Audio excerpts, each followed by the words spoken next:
이 영혼을 능히 깨달을 자 누구리요. 나를 숨은 허물에서 벗어나게 하소서. 또 주의 종으로 고범죄를 짓지 말게 하사 그 죄가 나를 주장치 못하게 하소서.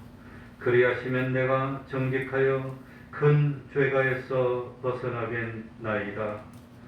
나의 반석이시여 나의 구속자이신 여호와여, 내 입의 말과 마음의 묵상이 주의 앞에 연락되기를 원하나이다. 아멘. 이제 통성으로 기도드리겠습니다.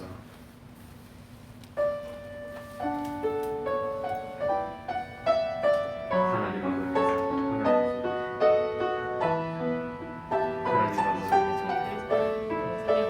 더욱더 충성한 저희들, 참으로 하나님의 뜻을 찾는 저희들에게 하나님의 말씀대로 하나님 아버지시여 자기보다 더 참으로 하나님 아버지 하나님 여기 하나님 아버지시여 아버지 하나님 하나님 아버지 아버지 하나님이시여 하나님 아버지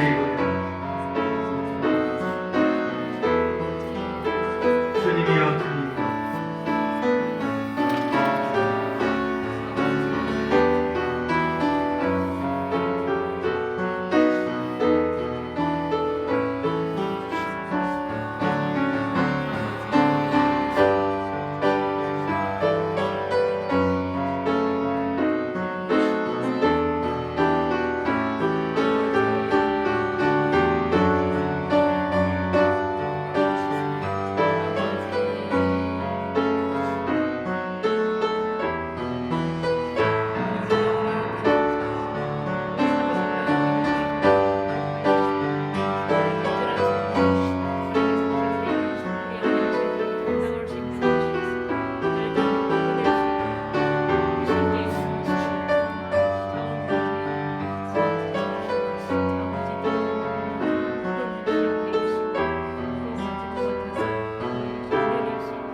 하나님의 말씀 마가복음 6장 35절입니다.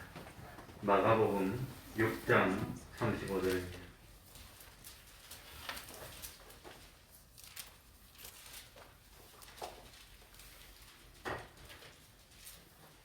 마가복음 6장 35절입니다. 35절부터 44절까지를 제가 읽겠습니다. 때가 저물어 가매 제자들이 예수께 나와 여짜오되 이곳은 빈들이요 때도 저물어 가니 무리를 보내요. 두루 촌과 마을로 가서 무엇을 사 먹게 하옵소서. 대답하여 가라사대 너희가 먹을 것을 주라 하시니 여짜오되 우리가 가서 200데나리온의 떡을 사다 먹으리이까. 이르시되 너희에게 떡 몇 개나 있느냐 가서 보라 하시니 알아보고 가로되 떡 5개와 물고기 2마리가 있더이다 하거늘 제자들을 명하사 그 모든 사람으로 때를 지어 푸른 잔디 위에 앉게 하시니 때로 혹 100씩 혹 50씩 앉은지라. 예수께서 떡 5개와 물고기 2마리를 가지사 하늘을 우러러 축사하시고 떡을 떼어 제자들에게 주어 사람들 앞에 놓게 하시고 또 물고기 2마리도 모든 사람에게 나누어 주시매 다 배불리 먹고 남은 떡 조각과 물고기를 12바구니에 차게 거두었으며 떡을 먹은 남자가 5,000명이었더라. 아멘.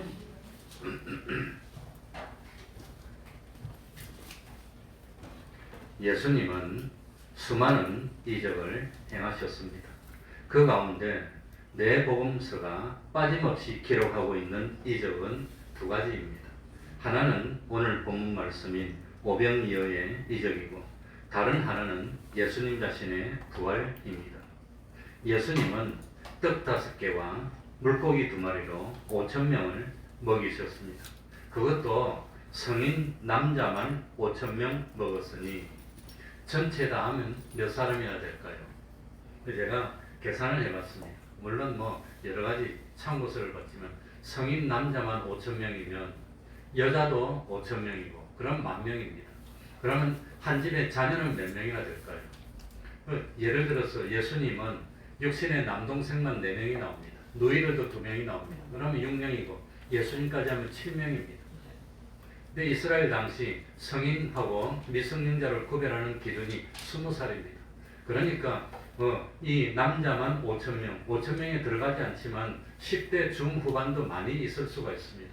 그러니까 남자만 5,000명이면 여자 성인까지 하면 10,000명, 자녀들까지 하면 한 집에 자녀가 4명이면 자녀만 20,000명, 60,000명입니다. 그러니 어마어마한 숫자입니다. 왜 이렇게 추측하느냐? 때가 6월절이 가까웠습니다. 그 6월절이 되면 온 가족이 다 나옵니다. 엄마 아버지가 오는데 그럼 자식들은 안 옵니까?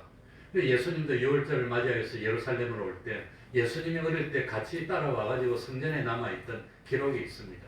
그러니까 아마도 바로 이 오병이어의 기적이 주님이 행하신 기적 가운데 가장 많은 사람이 동시에 경험한 기적이었다고 하는 겁니다.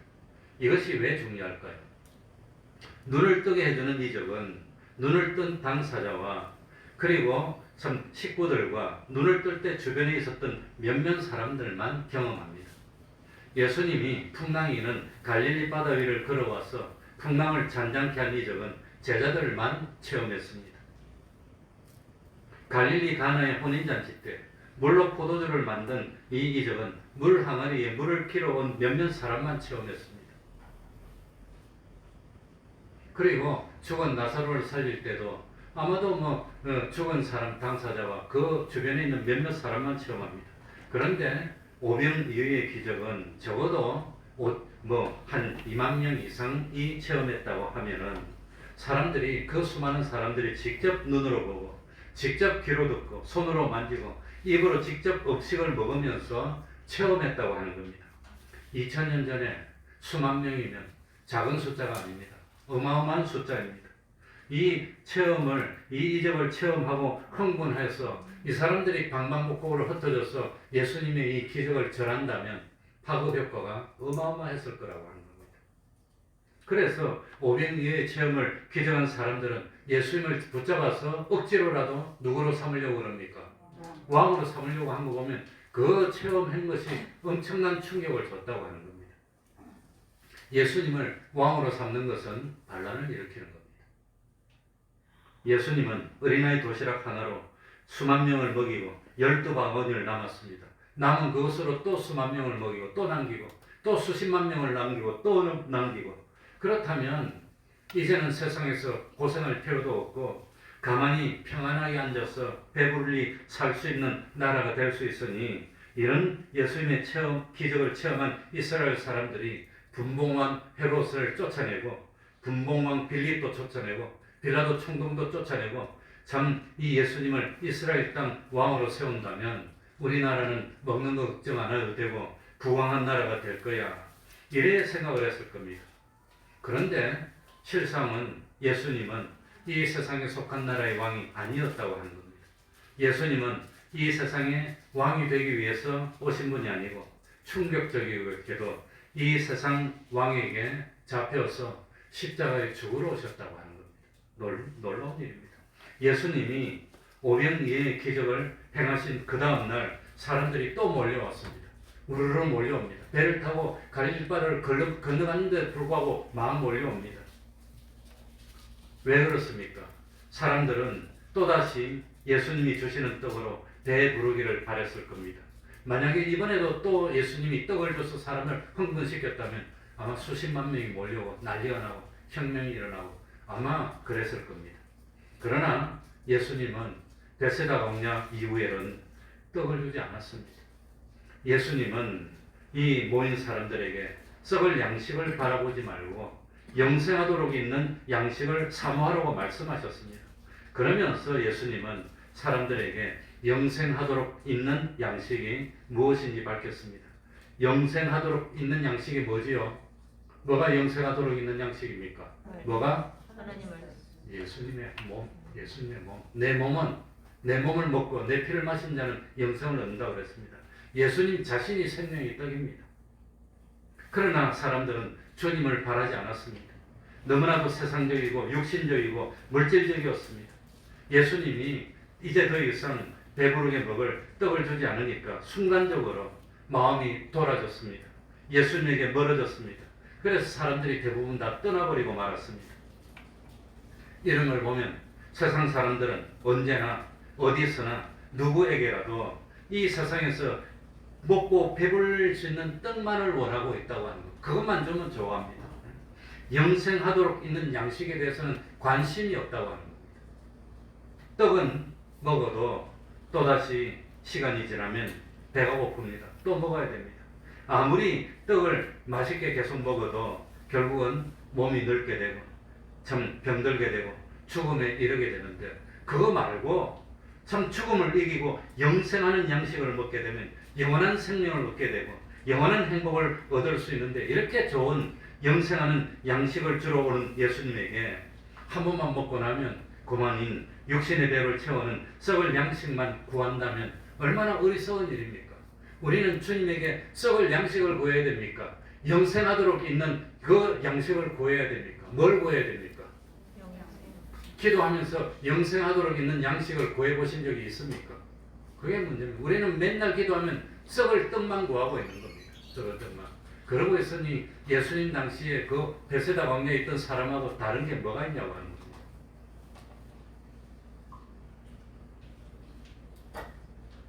예수님은 영원한 생명을 주시려고 기다리고 계신데 썩을 양식을 주지 않는다고 사람들이 예수님을 던지고 떠나버리는 겁니다. 이런 모습을 보면서 예수님은 12제자들에게 질문했습니다. 너희들도 나를 떠나서 가려느냐? 그러니까 베드로가 앞서서 요한복음 6장 68절입니다. 주여, 영생의 말씀이 주께 있사오니 우리가 누구에게로 가오리까? 베드로는 계속해서 대답합니다. 우리가 주는 하나님의 거룩하신 자인 줄 알고 줄 믿고 알았옵나이다. 그러니까 적어도 예수님의 제자들은 오병이의 기적을 보면서 참 뭡니까? 이 주님이 누구신지를 깨닫게 됐고 믿음이 성장했는데, 그러나 사람들은 계속해서 썩을 양식만 구하고 먹이주면 또 썩을 양식 구하고 또 먹이주면 또 썩을 양식 구하고 그런다고 하는 겁니다. 그러니까 참 오병이의 기적을 보면서 또 썩을 양식을 구하는 사람이 돼야 됩니까? 이 오병이의 기적을 처음 하고 난 뒤에는 이제는 썩지 않는 영원한 양식을 구하는 사람이 돼야 될까요? 어떤 사람이 돼야 됩니까? 그래서 사람들은 예수님을 버리고 떠났지만 제자들은 주님을 떠나지 않고 오히려 신앙이 성장했다고 하는 겁니다. 우리들도 오병이의 기적을 보면서 참 예수님을 떠났던 사람처럼 썩을 것만 구하고 썩을 거 그것이 안 구해지니까 실망하고 낙심하고 이런 사람이 돼서는 안 된다고 하는 겁니다.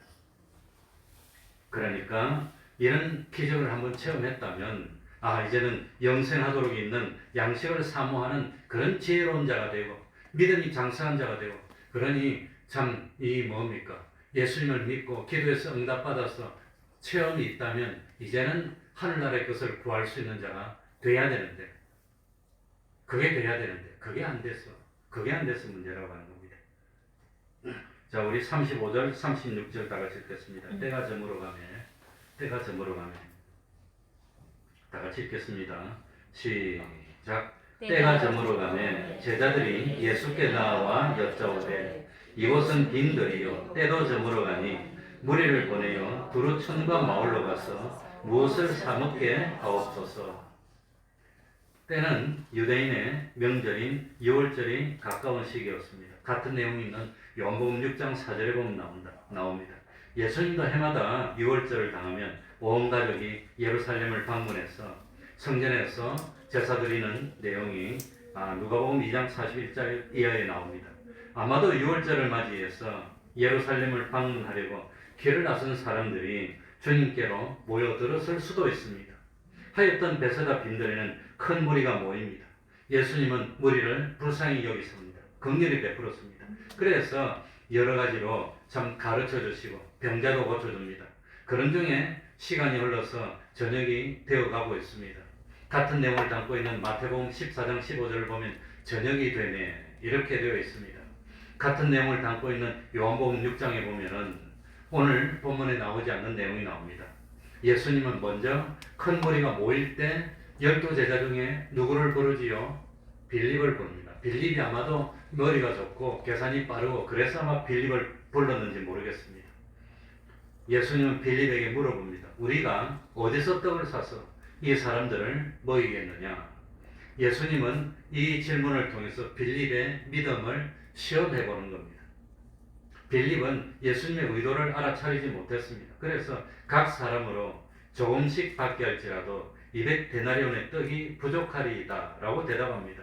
각 사람에게 조금씩 줍니다. 배부르게 주는 것도 아니고. 어쩌면 그때 아마 사도들의 돈궤에 200데나리온의 돈 정도가 들어있을 수도 있습니다. 그러니까 빌립이 200데나리온의 떡을 다 사더라도 부족할 것입니다 라고 대답했을 수도 있습니다.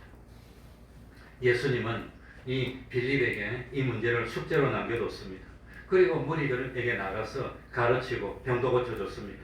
아마도 그 사이에 빌립은 이 문제를 가지고 다른 11명의 제자들을 다 불러가지고 이 참 어떻게 우리들이 이 사람을 먹일 수 있을까 주님이 낸 숙제에 대해서 의논을 했을 수도 있습니다. 드디어 시간이 자꾸 흘러서 저녁이 되어가고 있을 때입니다. 그때가 35절입니다. 그래 35절 이 저녁이 되어가니까 빌립이 예수님에게 와서 예수님의 이 질문에 대해서 대답을 하는데 먼저 팩트 두 가지입니다. 첫 번째로는 35절에 보면은 이곳은 어디요? 빈들이요. 장소가 어디가 말입니까? 빈들입니다. 떡을 먹을 수 있는 그런 떡을 살 수 있는 그런 장소가 아니라는 뜻입니다. 두 번째 시간은 날이 뭐하고 가고 있으면 저물어 가니 시간은 이제 어두워지기 시작한다고 하는 겁니다. 그러니 빨리 무슨 조치를 취해야 됩니다. 그래서 제자들이 내린 결론은 뭡니까? 무리를 36절에 무리를 뭐 합시다? 보내요. 무리를 보내자고 하는 겁니다. 무리. 지금 있는 곳에서 무리를 흩어 해산시키는 게 이게 제일 좋은 방법입니다. 이거 말고는 무리를 먹일 수도 없습니다. 아직 해가 남아 있으니까 빨리 서둘러서 무리를 보내면 각자 알아서 여기저기 근처 마을로 가서 먹을 것입니다. 이게 제자들의 대답입니다. 인근에는 베세다 인근에는 요단강을 건너서 가버나움도 있고 고라신도 있고 뭐 참 그런 아마 마을들이 있습니다. 그러니까 빨리빨리 보내면 각자 알아서 먹고 또 잠자리도 해결하고 그러지 않겠습니까? 이게 제자들의 대답이었습니다. 예수님의 풀라고 내오는 숙제가 뭡니까? 우리가 어디서 떡을 사서 이 사람들을 먹일 수 있겠느냐? 어디서 떡을 사야 되고 그리고 이 사람들을 먹이는 게 이게 예수님의 내준 숙제입니다. 그런데 참 제자들은 이 빨리 무리를 보냅시다. 이게 제자들이 내린 결론이라고 하는 겁니다. 37절에 보면 예수님이 답을 가르쳐 줍니다. 우리 37절 읽어봅시다. 37절입니다. 대답하여 가라사대. 주님이 대답합니다.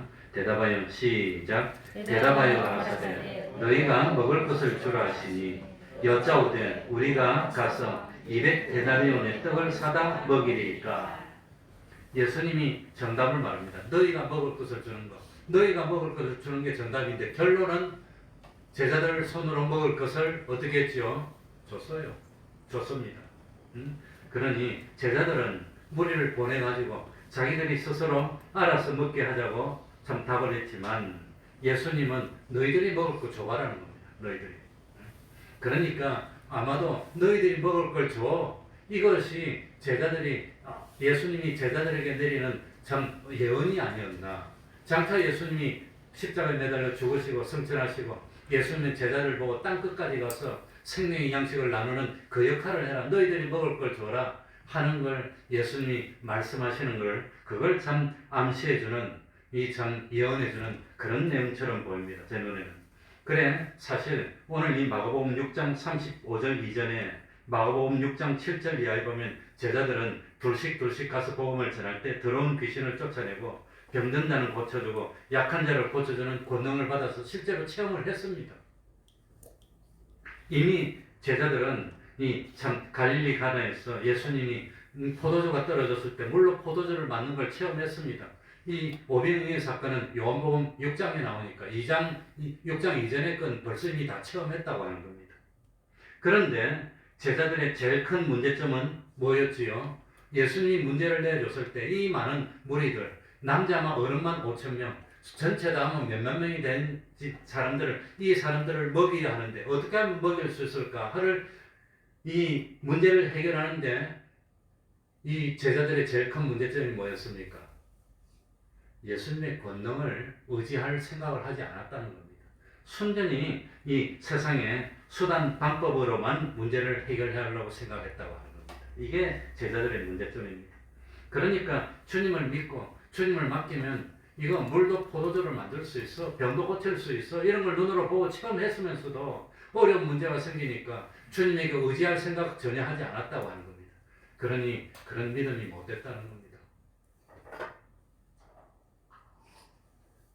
그래서 빌립, 아마도 머리가 총명하고 계산이 잘 됐던 빌립이 참 우리가 가서 200데나리온의 떡을 사서 먹으니까 아마 자기들이 전체 가진 돈이 200데나리온이니까 이걸 가서 사서 먹이니까 이렇게 말을 한 것이 아닌가.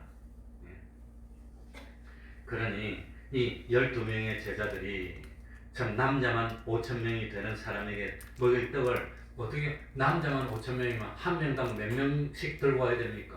한 명당 적어도 400명 이상 500명 분을 들고 와야 되는 500명 분을 어떻게 들고 옵니까? 한 사람이. 자동차로 코를 합니까? 아니면 2만 명이 가면 10명, 12명이 가서 한 사람이 뭐 1,000명, 2,000명 분을 들고 옵니까? 그건 불가능이라고 하는 겁니다.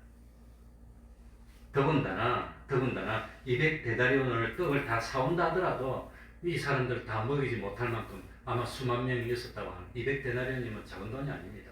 하루 품삯이 1데나리온이면 200일 일한 품삯이면 어마어마한 큰 돈인데 그 돈으로도 다 못 모인다면 아마 그러니까 수만 명이 아니었을까 생각하는 겁니다. 드디어 예수님이 38절에 뭐라고 합니까? 이 제자들에게 깨우침을 주기 시작합니다. 38절 다 같이 이르시되 깨우침을 줍니다. 다 같이 읽겠습니다. 시작. 이르시되 너희에게 떡 몇 개나 있느냐 가서 보라 하시니 알아보고 가로되 떡 5개와 물고기 2마리가 있더이다 하거늘. 이 예수님이 이제 제자들을 깨우칩니다. 우리가 어떤 상태냐? 먼저 너희가 먹을 것을 주라 하니까 자기들은 먹을 것을 줄 수가 없어. 그러니까 나는 할 수가 없습니다. 나는 할 수가 없다는 걸 먼저 깨달았습니다. 그리고 또 떡이 몇 개나 있냐 너희들은 물어봤습니다. 그러니까 가지고 있는 것도 없어. 그러니까 이 팩트 2가지입니다. 제자들은 할 수가 없고 두 번째는 할 수 있는 일도 없고 이 수만 명의 무리를 먹이기 위해서 할 수 있는 일도 없고 가지고 있는 것도 없고 할 수 있는 방법도 없고 가진 것도 없고 그럼 어떻게 해야 됩니까? 내 힘으로 못하면 어떻게 해야 되지요? 하나님 의지해야 되는 겁니다. 그렇게 자기가 주님의 기적을 베푸는 능력을 이때까지 봤으면 주님을 의지하려고 하면 될 텐데 그러지 않았다고 하는 겁니다. 그러지 않는 겁니다. 아마도 이렇게 저렇게 가진 것이 떡이 몇 개나 있냐니까 막 살펴보니까 제자들은 하나도 가진 것도 없고 완전히 탱탱 빌떡떡이고 안드레가 가가지고 수소문 해보니까 어린아이 하나가 도시락을 딱 냈습니다. 그 도시락 보니까 5병 떡이 몇 개였지요?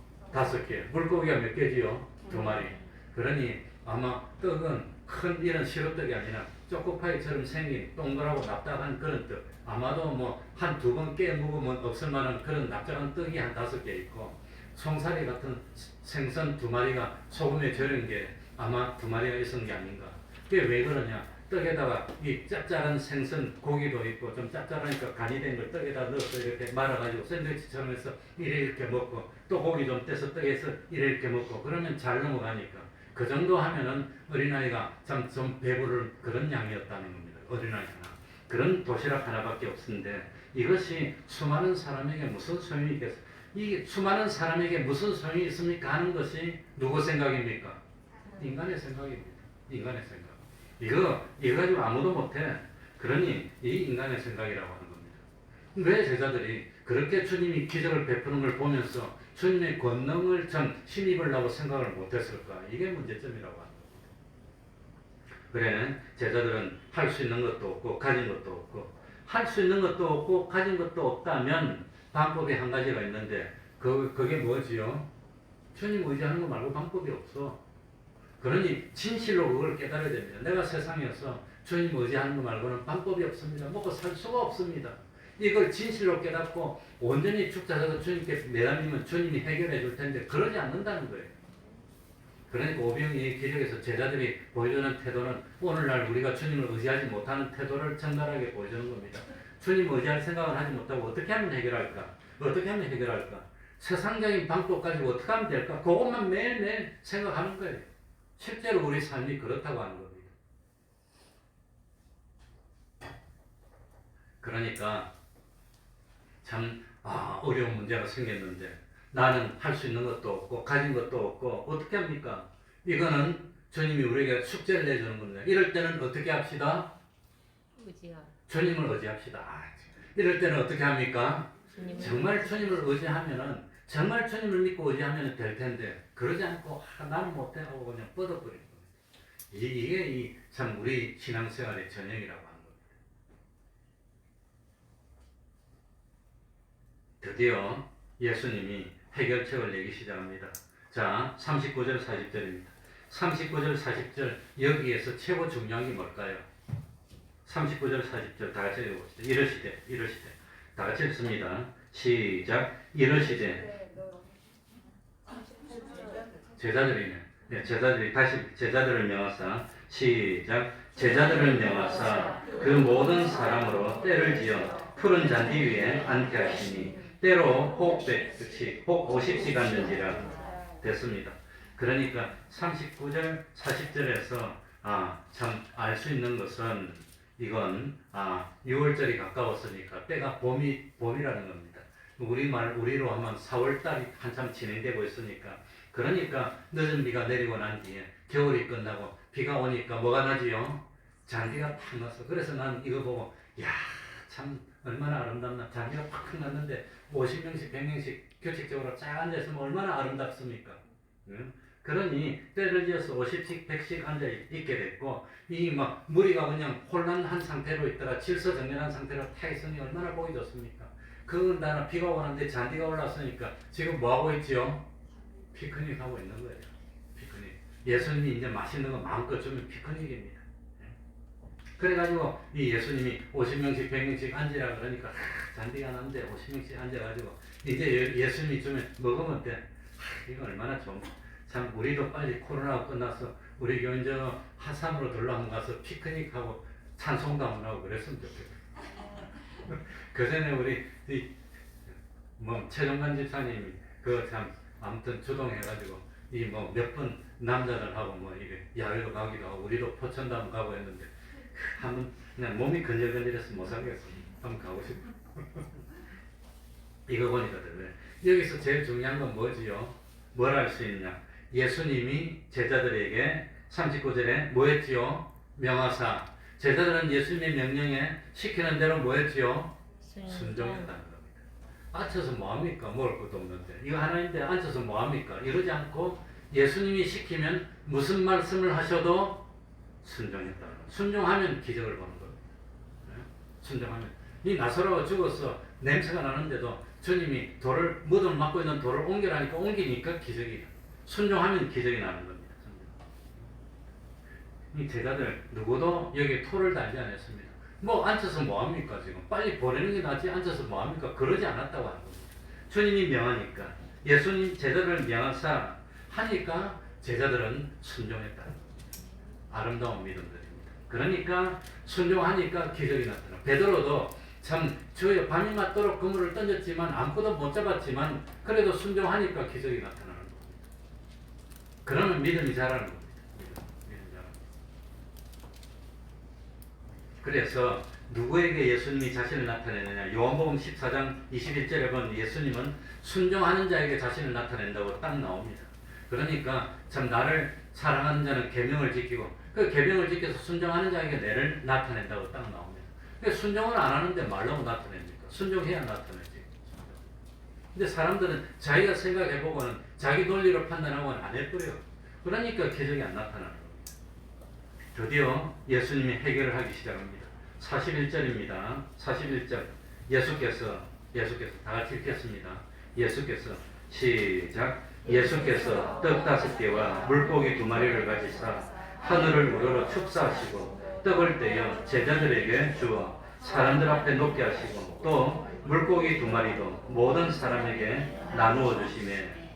그러니까 예수님은 떡 5개와 물고기 2마리를 가지고 자랑스럽게 다 앉혀놓고, 다 앉아있는 사람 누구 쳐다볼까요?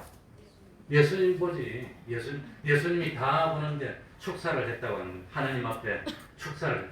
그러니 예수님이 참 축사하셨다는 것은 이거 뭐 떡 5개와 물고기 2마리를 손에 드시고 하늘을 우러러 축사하신 것은 음식물에 축복하셨다는 것도 아니고 음식물을 앞에 놓고 마법의 주문을 걸고 그런 게 아닙니다. 온갖 좋은 것은 누구에게 오지요? 하나님이 옵니다. 야고보서 1장 17절. 예수님은 하늘을 우러러 보시고 하나님이 주신 것에 감사했다는 감사함으로 받고자 하여서 감사 기도를 드렸습니다. 그리고 예수님은 떡을 떼어서 제자들에게 주어. 그런데 성경은 단어 하나도 헛되이 쓰지 않습니다. 이 주어라는 동사가 미완료형입니다. 한 번만 줬다는 뜻입니까? 계속 줬다는 뜻입니까? 계속 줬다는 뜻입니다. 그러니까 계속 줬다고 하는 겁니다. 이게 창조의 기적의 역사를 일으킨 겁니다. 그러니 예수님은 계속해서 떡을 떼갖고 제자들을 물고기를 계속해서 뗐습니다. 그래서 우리들은 다닐 때 핸드백을 가지고 다니는데 아마 2000년 전에는 핸드백이 없었나 봐요.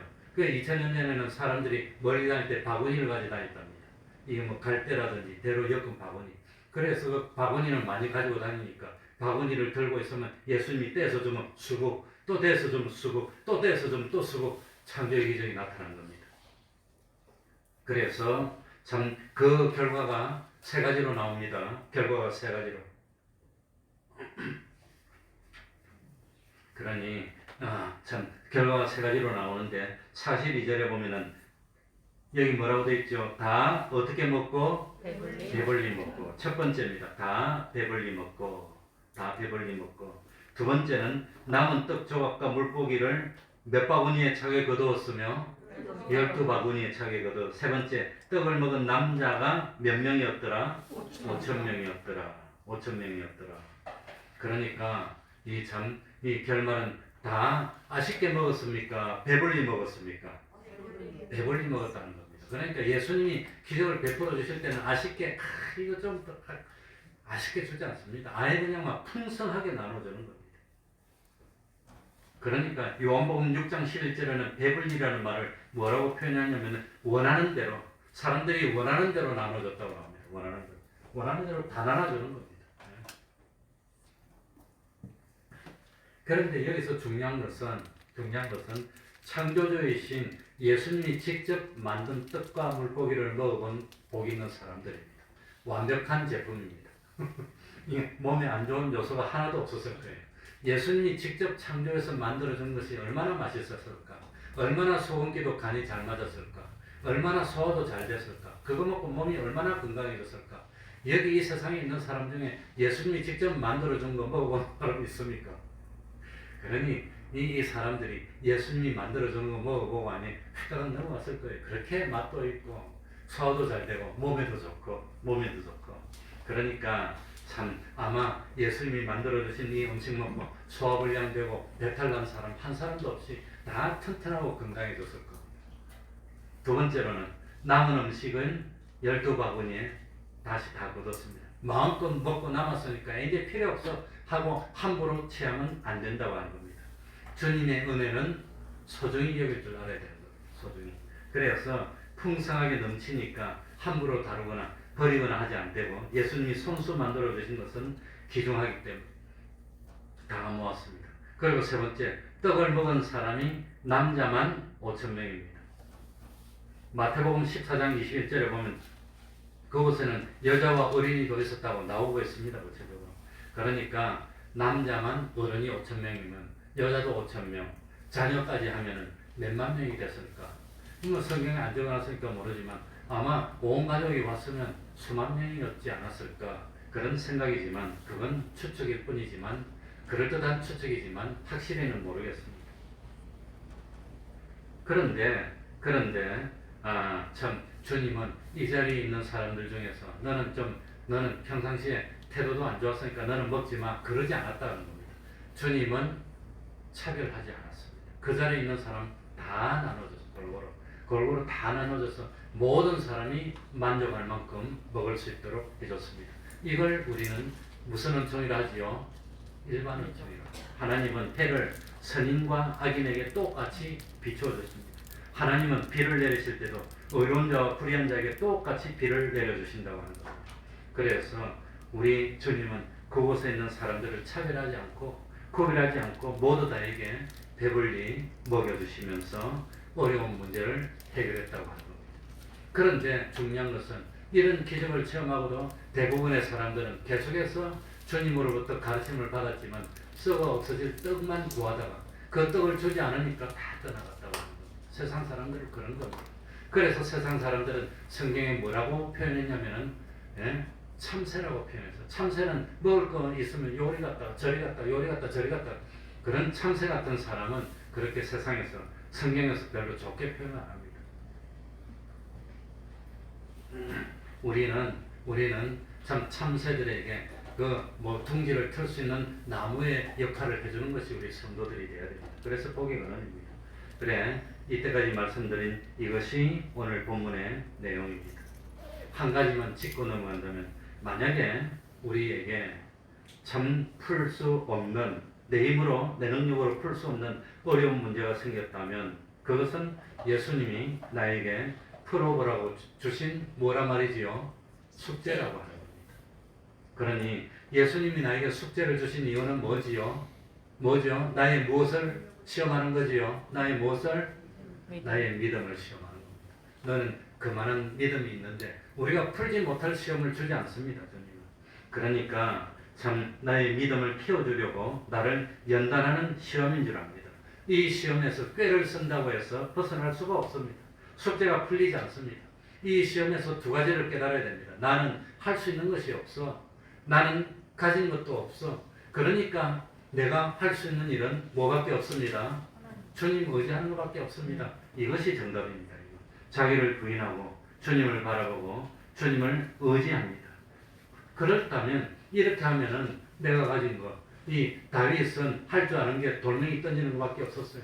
그 돌멩이 던지는 그것으로 나라를 구하고 참 나라를 일으키는 그런 역할을 한 것처럼 여기는 참 가진 것이 뭐밖에 없습니까? 도시락 하나밖에 없었지만 그 도시락 하나를 가지고 수만 명을 먹이고도 남기는 기적을 이루고 참 그러니까 하나님의 일은 사람을 구원하는 하나님의 일은 물질 가지고 하는 게 아니라 무엇으로 하지요? 성령의 권능으로 하는 겁니다. 그래서 예루살렘을 떠나지 말고 성령에 오시면 권능을 받고 복음을 그러니까 사람을 구원하는 구원의 역사는 물질로 하는 것이 아니라 무엇으로? 성령의 권능으로. 성령의 권능이 오니까 도시락 하나도 참 역사를 일으켰다는 거 이거 잊지 말아야 되겠습니다. 그리고 주님이 원하시는 것은 이런 역사를 통해서 우리들의 뭐가 성장되기를 원하시지요? 믿음이 성장되어야 된다는 거예요. 이 믿음이 성장하는 이 사람이 진짜로 참 하나님을 기쁘시게 하는 사람입니다.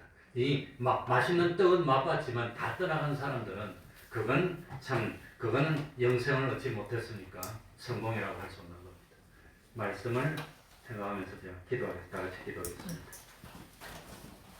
하나님 아버지, 오늘날 우리가 처한 형편이 베세다에 참 사람들은 수만 명이 모였는데 가진 것이로는 하나도 없는 이런 형편에 처한 거나 마찬가지입니다.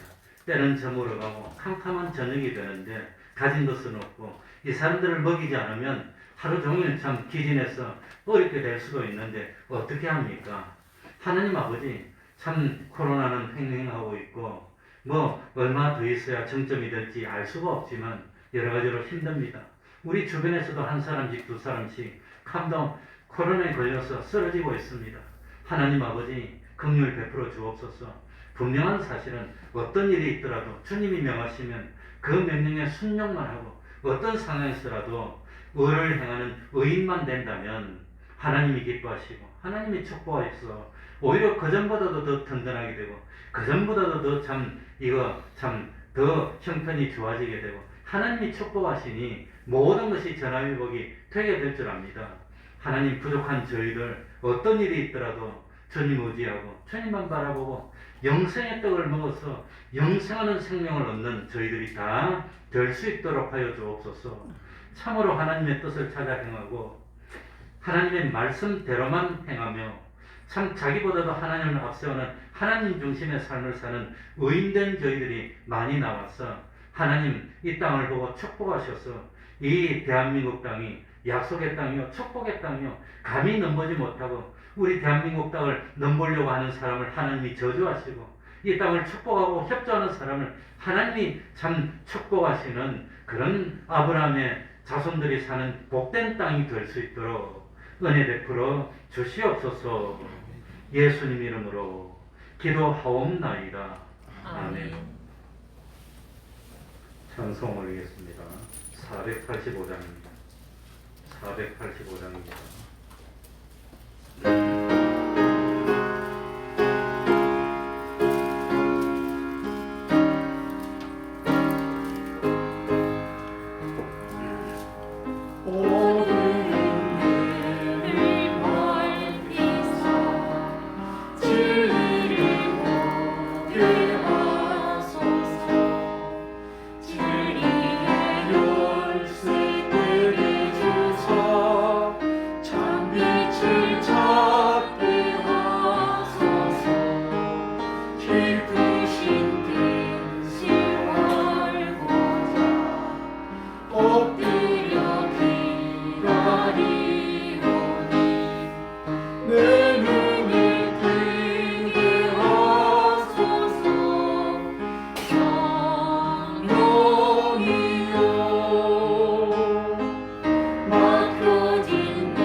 우리 주변에 5명 중에 한 사람씩은 확진이 돼야 이게 내리막이 된답니다.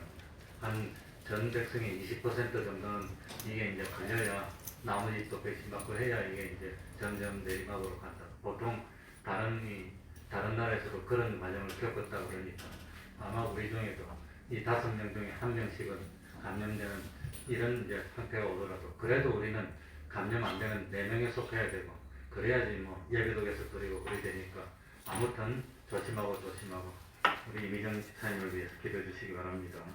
그럼 다 같이 일어나셔서 3장 찬송 부르고 주기도문으로 예배를 마치겠습니다.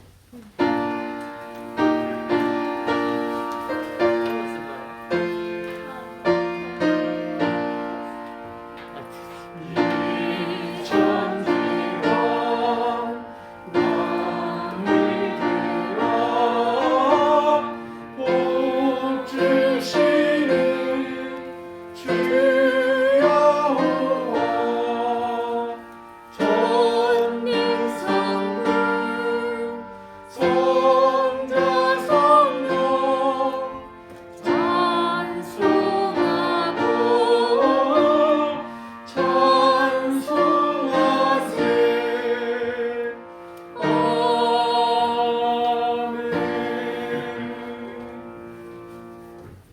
계신 우리 아버지여, 이름이 거룩히 여김을 받으시오며 나라의 임하옵시며 뜻이 하늘에서 이룬 것 같이 땅에서도 이루어지이다.